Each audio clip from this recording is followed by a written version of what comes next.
So I know this sounds like a bit of a bearish video, but it actually is pretty bullish, and I'm going to explain why. We're actually going through a typical kind of correction at this time period, but there's more to it than meets the eye. Let me somewhat explain. This video is going to explain the data, the price, and the analysis around the price in terms of what we're used to in previous 4-year cycles and halving data. Be warned though, I do feel we are going to see some more downside movement and a bit of a low and a bit of a shitty period, but ultimately we're just going to hang on, and then hopefully altcoins don't get wrecked too much and things will progress from there into Q4. But I want to say thank you for all the positive comments. I'm pleased that you guys all like this type of format. I'm hopefully going to evolve it over time. And yeah, if you're new and you like this sort of stuff, subscribe, hit the bell button so you don't miss anything. And yeah, let's get into it. So the first bit of news, and it's kind of obvious, is the profitability of holding Bitcoin is mental. Right, I don't know. We're talking about, oh, there could be downside movements, but over the time period of, well, you can see 3,700 plus days, how profitable most people are, and only 27 days are unprofitable. And I know this is like an element of like, well, yeah, it's kind of like holding the S&P in a way, and it realistically is like time versus time. I'm not even making sense, I know. But you get the idea. So obviously there's bouts of period where you will be in the shit. And if you bought at like 19K back in 2017, you know, that sort of vibe, you would have been in the absolute mud for a long time. And I know it depends on what you do as an individual, if you buy and sell, whatever you do, right? But realistically, it's just basically telling us that the price data is simple, hodl, right? Zoom out if you're in doubt.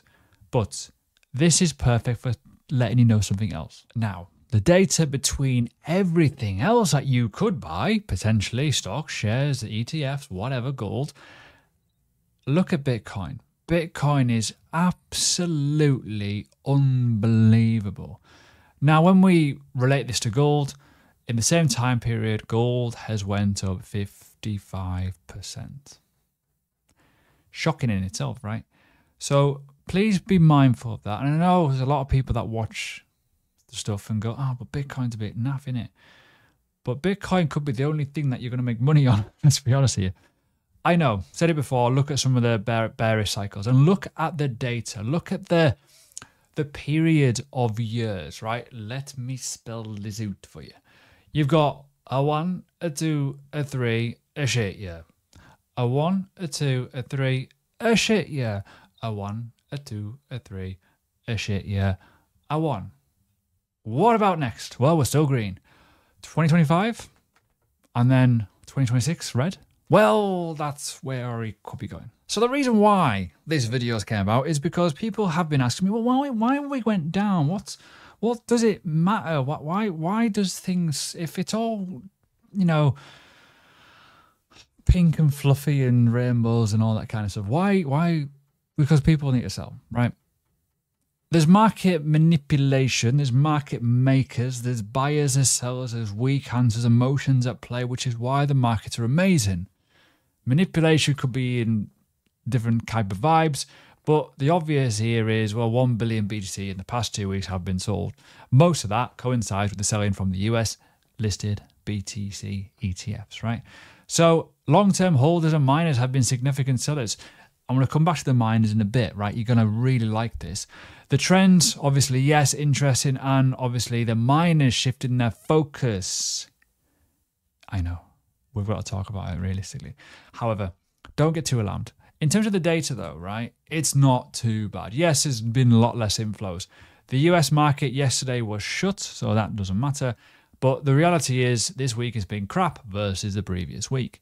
However, that being said, the data of these are still phenomenal. We're looking at a new ETF for the Ethereum very, very soon in the next couple of weeks by the sounds of it. So going to be more and more inflows into that side of it. The reality is here, and this is going to sound really obvious, we are still very much early in terms of the ETF lifespan. What's going to happen with the Ethereum ones is very much, you know, unknown. And markets need to sell, realistically, right? It's kind of obvious. So hash ribbons, right? This has been mentioned a lot. Personally, I don't really rate it, but I understand the concept. I don't like looking at hash ribbons. I like to look at something else, and I'll show you in a second. But ultimately, on the halving, and this is going to come very obvious, there's going to be competition. If you're a miner, your income is halved, right? You're from day 1 to day 2 to day 3 of the halving sequence in terms of the new halving. There's a chance that your computation power has not changed. The amount of hashes that you can do and the amount of blocks that you can mine is probably the same unless you've done a major upgrade. Some of them have, though. Some of them have been bought, some of them have went bankrupt, and some of them have turned up machines because they want to kind of hold station for a bit, right? Remember, these are businesses, right? Kind of obvious. But let's look at this bit. This is the hash rate in terms of the Bitcoin network, right? Now, it doesn't take a fucking brain surgeon to work out that when this goes up, price tends to go up as well. Also, when it goes down, so does the price, right? It's kind of obvious, I know. Boring. But white is USD, blue is hash rate. Since halving, we have been coming down a little bit. Why? Because some have gone offline. Some people cannot afford it. We're getting acquisitions. We're getting upgrades. There's new facilities getting built in certain places to enable more and more growth. And as I say, if you are literally not prepared, you're going to die. And this is why I'm saying to people, when you're buying miners, don't go for the low ones because there's a chance you're going to get eaten alive. Go for the big boys. Look at the ones that are acquiring. Look at the ones who are doing big, massive upgrades. Also, look at AI. I'll come on to that in a second. You'll know why in a second. So with that being said, you've got to look at the obvious. And when you even look at the past data, look at the old data, it kind of simplistically tells you that we are going up and the Bitcoin world is getting more and more powerful, more and more secure. Price is following that. And there will be periods where it goes down. It's kind of obvious, right? But there's also going to be periods where it continues going up. And then the difficulty adjustment where every 2 weeks that'll reset as well. And that's going to carry on getting harder and harder. Therefore, these massive data centers have to get bigger. Small ones will die.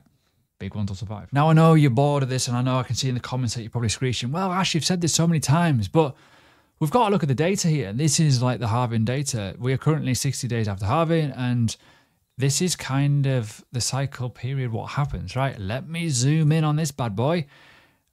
Nothing happens for the first 90 to 100, 120 days, apart from the first cycle where it's 50 days and went up, but that was the first one. But realistically, we're looking here, this is where we are. This is a thing what genuinely happens. And you could probably argue, yes, we're not going to get the biggest of ramp ups, obviously, but we're not because of diminishing returns. But ultimately, if you bought the lows in Bitcoin, if you bought a lot of miners, if you bought a lot of altcoins at the right prices when dominance is high, there's a good chance with the bull cycle, with the mania and people coming back, at certain time points, there will be a bull market that's fully flowing and it's crazy and berserk and you're like, oh my God, I can't get any sleep. It's only been a Bitcoin only season right now. It's Bitcoin narrative. Apart from the odd meme coin and stuff like that and bits and pieces here and there. But the data is there and it showcases that. And we are day 60, give or take, around that point now. 61. Yeah, probably going to be boring for another 2 months, boys and girls, potentially here. But all is not lost because eventually when we go back to that old point of, well, why is Bitcoin dumped and what's happening? Well, there's going to be a rotation, but also when people are looking to buy, currently, right now, exchanges are at low points. That could trigger a supply shock. Now, obviously, OTC, you got miners, you got the OTCs, and obviously you got other on-chain settlements potentially with ETF through Coinbase. Ultimately, though, when you get people that are coming into the market, the mania money, and we talked about in previous videos, dumb money, when it comes back into the market, where they're going to go? They're going to go to exchanges. What's going to happen? Well, the exchanges are low in value in terms of their overall thresholds of what they've got. That could mean pop in the price, could lead to more demand, could lead to more people coming in, and then it gets a bit more mental. When we talk about Bitcoins coming down, it's because leverage is high, people are getting greedy at the tops, and also people get greedy at bottoms. We've had a bit of a tiny short squeeze on altcoins, which is very, very interesting. We'll cover that. But ultimately, people get bearish and get greedy at bottoms and they start shorting the supports. They also get greedy at the tops and they start longing the tops and then resistance and then it fails and then fuck me, we've crashed. And therefore leads to a little bit of a combination of multiple things. When you look at this though, it's bullish. Let's be honest. But we talk about exchanges, and the reason why I say to people, don't really want to put a lot of money on exchanges, and you know, unless they're regulated or whatever, certainly I do use Kraken. But the problem you got is this has happened. So Kraken says hackers turned extortion after exploiting bug for 3 million. So Basically, a bug was found and they basically stole it. Bastards. You know, when we talk about this, we talk about the obvious. Exchanges could get hacked. There's going to be exploitation. There's going to be changes in code, whatever. But ultimately, I think it's real bit shitty, that fact that they found it, they told them, and then they stole the money anyways. They're fucking bastards. But yeah, this is a really, really interesting one. So yeah, when we talk about exchanges, when we talk about custody, don't be lazy. Do not be lazy, because sometimes something like this could happen and it could affect you. Now, going on to the AI side of it. Obviously, Nvidia is now the biggest company in the world. I know, I would never have had that on my bingo card at the start of the year, but ultimately it's freaking powerful. Problem you got is AI driven, whatever you want to know that as, tokens could inflate massively in price. Now, please guys, be freaking careful here. Look at the coin that you're buying. Look at whatever you're buying, because you're going to find that there's going to be a lot of pivots in terms of AI. Oh, all of a sudden we're doing AI. Oh, you know, what happened to the last thing you were doing 6 months ago? So be careful. There's been a significant surge. No, I'm a big holder of NIA. Massive, massive fan. I've been for a long, long time, and that's had a nice little bounce. But we also have to look at the data centers of miners. Going back to that, a lot of the miners have data centers. They use NVIDIA technology, the GPUs, the chips, whatever you want to know it as. And they're using those data center and the mining data as well as cryptocurrency. That's another facet to their bow, which is going to be very, very good for ultimately survival. So we're not talking about dog eat dog of Bitcoin miners. It's companies. These companies, if they are pivoting to this side of the world, guess what's going to happen? They're going to be sustainable, and we don't have to worry about that miner capitulation. Everyone, every bear market, every bull market, we talk about, oh, what if the miners can't afford it and it's fucked and Bitcoin dies? Well, there's a good chance that this is going to make it a little bit easier in that sense, right? So going back to the technicals, hello, we are looking at NIA. Now, this was technical analysis. I put my X page. Feel free to follow me if you want to.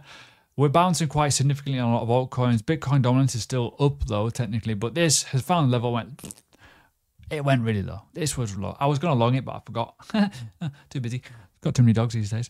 But again, Solana is another one that shows signs of life at these levels. Obviously, I was expecting it to go a bit lower, but we have found a level here and it's bounced off it. You know, there's MakerDAO's had a really, really strong convincing bounce at level and actually broken structure. That could be very, very important. Chainlink was into the $12 not too long ago, literally like, or just about $12. Bounce off that level, that support level, huge. So a lot of altcoins have like shown sign of life, but I will say this, it is still in a bearish trend. This is still looking rather ugly, even on the weekly time frame. I'm going to get bearish. Bear hat goes on. If you're going to do a simple correction into this, it went to the 618 levels, we could go down to $8. Now, sorry, Chainlink Marines, but this level looks beautiful if you're going to risk it for a chocolate biscuit. Now, I wouldn't say short the market. I would say, you know what, if you really want to buy something and you think, you know what, maybe that would be a level, but it's probably somewhat unlikely. However, when we go back and we rewind this video a little bit and go, well, you know what, it might be a bit crap over the winter, the start of the winter into, you know, end of summer, it might be a bit lullish until Q4. What if we get more and more altcoin hurt, the BTC pairs come down, dominance goes higher? Well, technically you're going to probably find Chainlink might well do that. It's the same with Solana. Solana is exactly the same. These levels here are of significant interest, hence the little monkey going, ooh, people are crying right now. But the reality is, though, what goes up does come down. But again, when we talk about that, this is a typical higher time frame correction. And if things do go a bit shit for them total market cap BTC pairs, it's not going to look great. Likewise, what if Bitcoin goes down to 60K? Are we going to lose another, 13% on altcoins on some cases? Probably, yeah, easily. That's the way it is, right? So without trying to scare you too much regarding Bitcoin, sorry, we are at levels of support. It's kind of okay, but we are, as you can see here, correcting. We're having an impulse, we're pulling back, we're having an impulse down, pulling back. You get the idea. So when we look at the grand scheme of things here, when we're looking at this situation, this 60K level looks kind of obvious in terms of a potential point. We've not broken structure yet. We're still kind of somewhat ugly. We're below the good old trigger line that I like to look at. We're red, so you would have been looking to short around these kind of levels. Certainly this EMA 21, this rejection, you could have been short from 68k, and you would easily be looking at target levels here. This probably would have been your TP around mid-range, and you would have been looking at this higher level range low. It's kind of obvious, I know. Oh dear. But again, we talk about it, bullish, bearish, whatever. This is going to be a boring period. Going back to, you know, the likes of this sort of situation, it might be very lullish, and it may well be short opportunities there. So just be mindful of that. Bitcoin, essentially, when we look at these higher time frames, it looks okay. But when we look at the grand scheme of things, when we're looking at this higher top here to this swing low into this 786, what if we are going to, what about if it goes lower down to 51k and it's a deeper correction? It's an absolute, slam dunker. May hurt, but the reality is markets go up, markets go down. Now, the only thing that really does make me second guess a lot of this is the strength of Ethereum. Now, I know this is going to sound very wishy-washy, but we have got divergences appearing all over the gaff. It's not looking good, bruv. But ultimately, let's be honest here, the SEC removing their investigation, that's a big thing. But also, we've got the ETF. The ETF here could be the thing that changes. Now, this is a very interesting weekly close. We can see the support levels have been tapped twice and it's holding out. What if it fails to get above this level and we continue going down? Potential. But ultimately, this can flip on a sixpence. This could flip for two reasons. One, ETF goes live and people get very excited and goes, or buy the rumor, sell the news, ETF has gone live. And because of the performance of Ethereum versus most things, currently altcoins especially, this has been holding up pretty well and it might be a sell-off. So I know I'm on the fence. I've got splinters on my ass, but you get the idea. We don't know what the reaction is going to be. Personally, if you're looking at levels of Ethereum, you've got to look a bit deeper. In my opinion, I don't think fair value is here. But that being said, it's ranked number 2. It's an awfully expensive asset to use. It's very, very clunky and horrible. But that being said, you will probably make money on it. However, these two levels look a lot better versus buying here and hoping that the ETF goes live in 2 weeks' time and it goes to freaking 4 or 5k. When we do hit these $4,000, $5,000, $6,000 levels, when bull market mentalness comes around again, you're probably going to find the mania come, and then that will dilute into altcoins and it will get a bit crazy. Now, I alluded to dominance before, doing not a lot, and again, it's the same vein. This is a weekly time frame. We've had multiple taps and rejections at this level. And I was talking at the start of the week, you might remember on my video, thinking we might well get the highest close in a very, very long time. Turns out we've just absolutely melted. It's absolutely just went, looks like a bog brush now. So that's a bit of a problem. The problem we have got is obviously Ethereum. Ethereum is the main thing here, the main culprit of why that is coming down, just due to the fact that it's holding station pretty well. And obviously not to mention some of the altcoins have bounced very, very well. Underlying elements is, well, if Ethereum does crap, dominance will probably go up. Solana is a big point of that, obviously, you know, BNB too, but we'll see how things go and develop over time. And the last bits of information that we really need to look at is obviously the dollar. Now, the stock market was shut yesterday. This is the daily time frame. Ultimately, we've got the situation around obviously inflation prints and FOMCs. We've got other CPIs across the globe. We've got other policy elements and, you know, economic bullshit, bollocks and political drama. This could continue going high. When we look at this, it's an impulse. It's pulled back. It's created a new levels of structure, change of character, and we are continuing going higher. Ideally, I wanted to reject from this point and just melt because it could happen. It could be a deviation. It could just continue going lower. But it's looking unlikely and it's probably going to go higher. So be mindful of that one. And that is us done. If you enjoyed this video, leave a like. It'd be much, much, much appreciated. And if you want to, leave a thanks, whatever it may be. Anyways, there's a video that I am recommending. I feel like you should be watching that just to kind of get a bit of context of some of the stuff that I said in this video from the start of this week. And yeah, have a good one.